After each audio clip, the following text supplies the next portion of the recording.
In a quiet village tucked between hills and dusty roads, lived a girl named Aaliya. Her eyes held a spark of curiosity, though life around her offered little hope. Aaliya was the eldest of 4 siblings. Her father had passed away when she was 10, leaving her mother to raise the family alone. Money was always tight.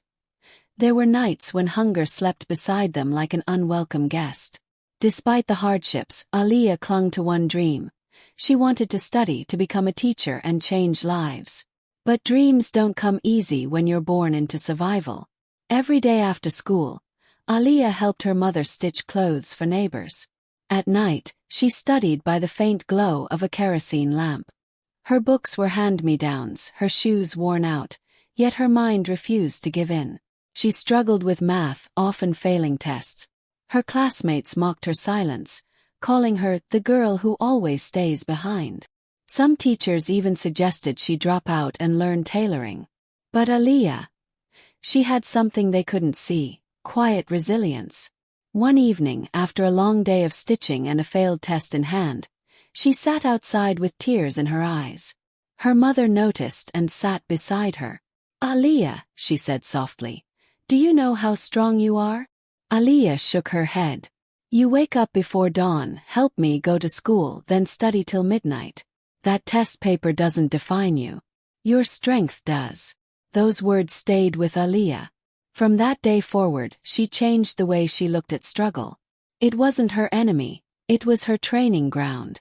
She started waking up an hour earlier to revise. She borrowed old guidebooks, asked questions fearlessly in class, and even tutored younger students to help her own understanding. Slowly, her grades improved. Her confidence grew. Then came another storm. Her mother fell ill. The stitching work stopped. Bills piled up. Aaliya had to step up, taking on stitching orders herself while attending school. There were days she nearly broke, juggling sewing, studies, and siblings, but she kept going. Not because it was easy, but because she now believed she could.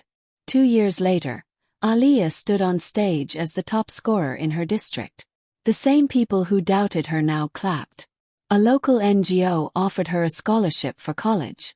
She chose to pursue education, not just for herself, but for every child who'd ever been told they weren't enough.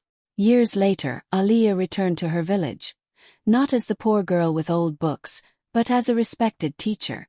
The same classroom where she once sat in silence now echoed with her voice, encouraging others to dream, even when life feels impossible.